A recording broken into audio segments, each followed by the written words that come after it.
Welcome to The Being Leader. I'm Annabelle Graham. Welcome back, everybody.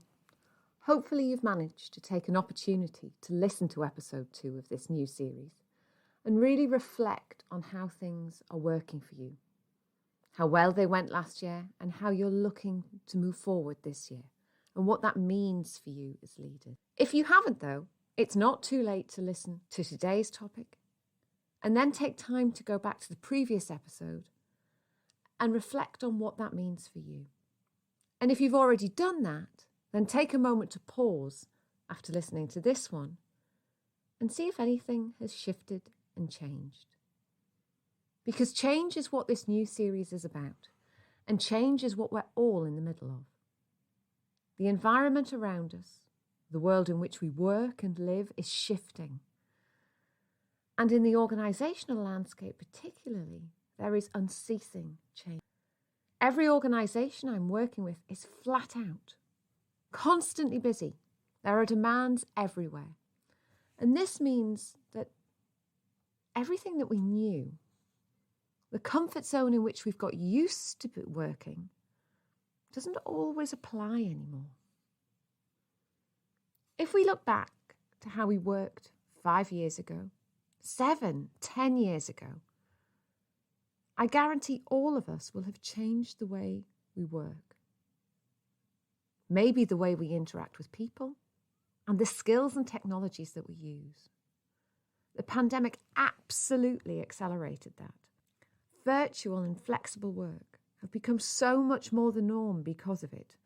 In fact, that's moved forward probably 5 years faster than it ever would have done. And so many organisations are working in a hybrid fashion. And more people than ever are working from home. Now, this certainly wasn't the way before the pandemic. We all know that. But it's increasingly becoming that way now. And that means how we engage, how we build relationships, and how we meet and interact with the people that we work with and those around us needs to change too. So I want you to consider, have you changed how you go about engaging with your colleagues? Or are you still doing the same thing? Have you just uplifted those back-to-back meetings that you used to have in the office for back-to-back meetings on Teams and wondered why you're feeling increasingly drained? Well, you're not the only one. And alongside that, have you got used to all the new technology and the digital acceleration that's happening around us? That could be technology we use to live our lives in the office, or the increasing use of AI that no one could get away without recognising the impact that ChatGPT has had in the last few months. And if we aren't keeping up with these technological changes, we're going to get left behind because the pace of change is increasing and the changes aren't stopping. And finally, just look at our organisational landscapes that the people are working with. In most workplaces, we firmly have 5 generations. And all of us were brought up in different decades, with different influences, with different societal impacts and values. All of these slightly different. So that what's important for us if we were born in one generation is slightly different, and how we engage with work is slightly different. However, we assume that one size fits all. And that's an approach that's appropriate for dealing and engaging with everyone in our teams. And that isn't necessarily the case. Now, don't get me wrong. Gen Z are not aliens from outer space. They're human beings. And as humans, we all want to be consulted and coached. And we all want to be recognised and respected. But the way in which that's delivered may need to be different. And we're going to have to be conscious that we may need to change our approach. Because if we're not adapting our style and beginning to flex and recognise what we need to continue to learn, then we have a problem. And it's our problem alone. Because it isn't necessarily for other people to change. We can't make them do that. We can only change ourselves. Now, the reality is we are in a decade of change. And by 2030, how we will be working and living in the world will be very different. Now, I don't have a magic wand or a crystal ball to predict exactly what that's going to look like. But I can look back at history with a fair degree of certainty and say this is pretty much predicted. If we look at what's gone on in the last 3 years alone, we've had a pandemic, we've seen clashes of culture, women's role in society changing, we've seen the Me Too movement and Black Lives Matter, we've had huge amounts of migration due to war and famine, and increasing amounts of technological change and digitisation with the use of AI and automation at work. We've seen 40-day week trials across the globe. In fact, today I was reading a report that in the UK, of the 60 plus companies who started a trial 6 months ago, over 80% of them are going to make that 4-day week a permanent fixture. And across the globe, we're seeing rising inflation, challenges in income gaps and financial growth, and war and civil unrest. Now, those things in themselves may not seem that unusual. But if we cast our minds back 100 years to the 1920s and look at what happened in that decade, then we see there was a pandemic, Spanish flu. We had culture wars, but this time it was between different classes in society. There was a massive stock market crash at the end of the 20s after initial huge financial growth, which really accelerated income gaps across society. And we see that the pattern of women's role in society changed in the 20s with emancipation, the vote, and mass migration, particularly to the US and across Europe, and huge amounts of technological change. By the end of the 1920s, not only was radio commonplace, but television had started and we had talking pictures, and the 5-day working week was created by Henry Ford. So we have a pattern 100 years ago and the same in this decade. And if we go back to the 1820s and the 1720s, we see exactly the same themes coming up. In the 1820s, it was the Industrial Revolution, and in the 1720s, the Agricultural Revolution. And there were pandemics in both areas and huge changes in society due to the changes of the use of technology. So for the last 4 centuries, the 20s has been a decade of change. And I believe we can look back for certain and say, no matter whether we like it or not, the world we're going to be living in 2030 will be very different to how it is now. And if we don't continue to change and adapt as individuals and as leaders and don't look to a new leadership agenda, then we've really got a challenge on our hands. Because we are firmly in the 4th Industrial Revolution, the information age. The use of technology and data is accelerating, and the use will become increasingly important.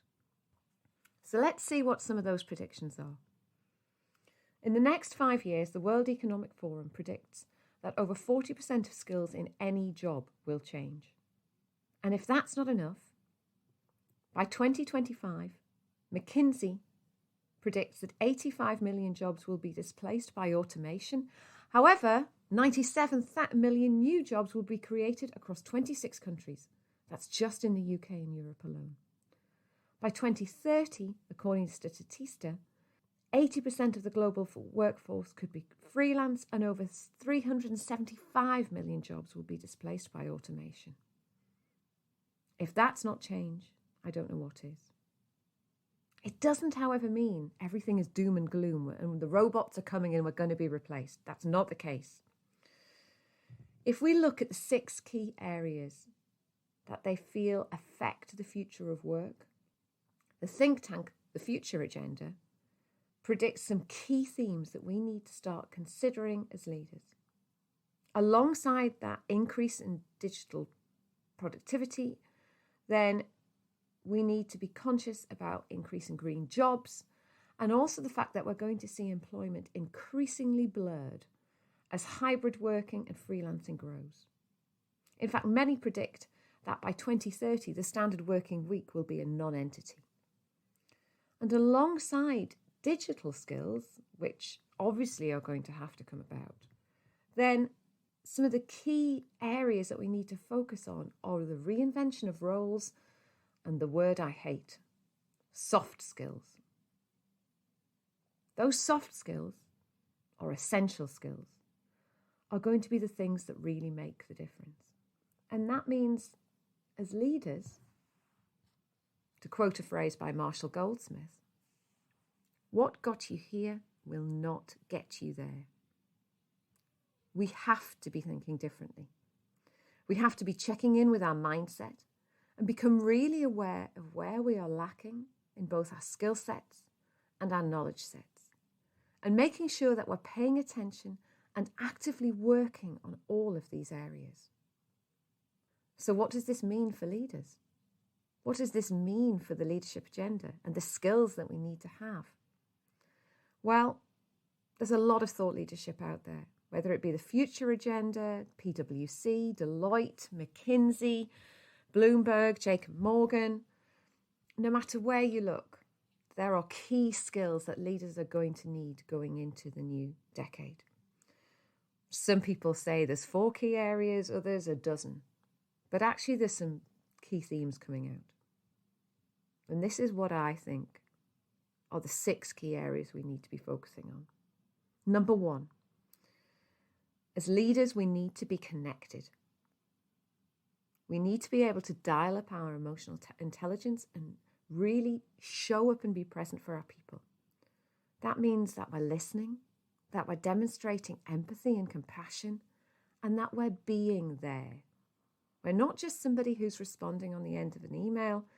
We are having good conversations with our people. That means we're paying attention to them, we're being present for them, and more to the point, we are making time for them. Because if people are increasingly working from home and being distant, those conversations and connections are going to be crucial.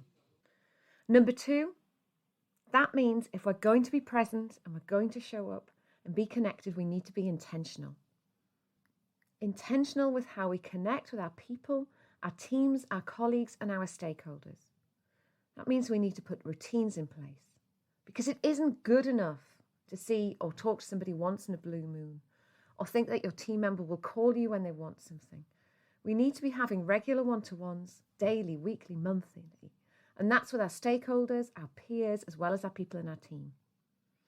And when we do that, we need to be really clear on our purpose and on their purpose, and creating those linkages for them so that they've got really clear goals and everybody's on the same page, and that we're aware of our role, how we fit into the bigger picture in the strategy and vision, how they fit into it, and also how we're coming across and the impact that we made. Thirdly, we need to be empowering our people. If we're working remotely, we can't make all the decisions. We've got to be able to let them get on with it. And that's through encouraging collaboration, enabling increased autonomy, tapping into people's ideas and input so that we can increase our diversity of thought and include people. It's also about building our trust with them through getting to know them and ensuring that we're using a distributed leadership style so that we aren't the only person with all the answers, but that we're coaching people, developing their skills, enabling them to be proactive, to take the lead and do what they need to do. Remember, empowerment is not about abandonment. We need to be checking up, we need to be having good conversations, and we need to be following up with our people. The fourth thing is, we then need to be thinking about the future. We need to be foresighted, and we need to be constantly horizon scanning. Checking in every now and again is not enough. That horizon scan needs to be part of our regular routine. Maybe not daily and weekly, but monthly, quarterly. We need to be paying attention to what's coming up ahead, what's in the future. That enables us to be more strategic minded about what we do, to be more conscious and constantly thinking about what we need to be paying attention to ahead of the fact, not when we're in the middle of it. You know, think about when you're driving. You're constantly scanning the road way, way ahead to make sure that you're aware of any danger or any maneuver that you need to make. We need to do the same at work. We need to be alert to what needs to change, what's past its sell-by date and has reached its shelf life, and what we need to be doing differently in our working lives too. Alongside of that, we need to be learn-it-alls. You know, it's a great phrase coined by Microsoft CEO Satya Nadella.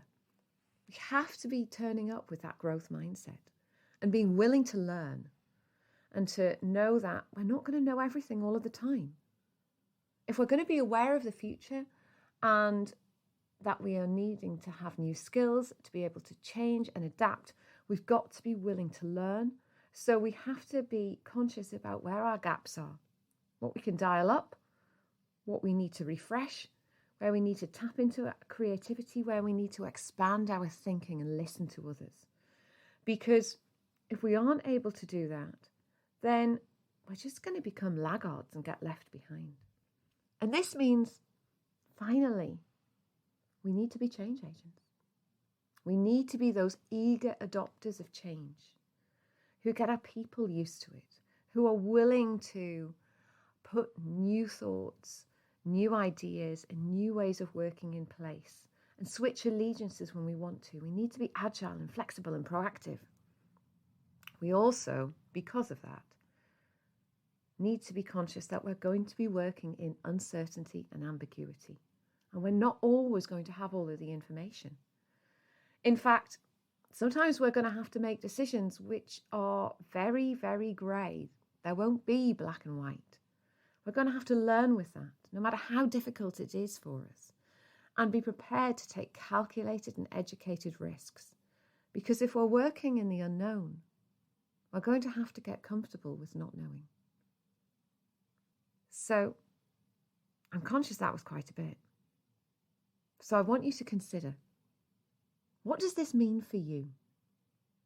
How do you need to be as we progress through towards 2030? Which of those areas do you need to dial up? Is there a need for you to be more connected and more intentional? Or do you need to be more empowering with your people so that you can free up time to be able to do that horizon scanning? Or do you need to get comfortable working in complexity and ambiguity so that you can more easily navigate change and be comfortable with being the student again and not always knowing whatever position you're in? So I'm going to leave you and invite you to let that sit with you. Because remember, this series is about change and how we deal with change both individually, as leaders and as organisations. And how we personally deal with things and role model it has a huge impact on others. So being able to recognise when we've dealt with setbacks and where we've taken that growth mindset approach and really grasped and embraced new ideas and ran with it is really something to make ourselves aware of.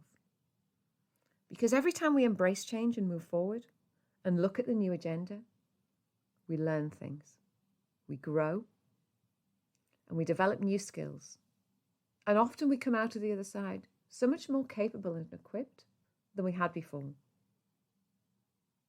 So consider, where are you going to put your focus? And what's the first step that you're going to make as you move forward? Thanks for listening to The Being Leader.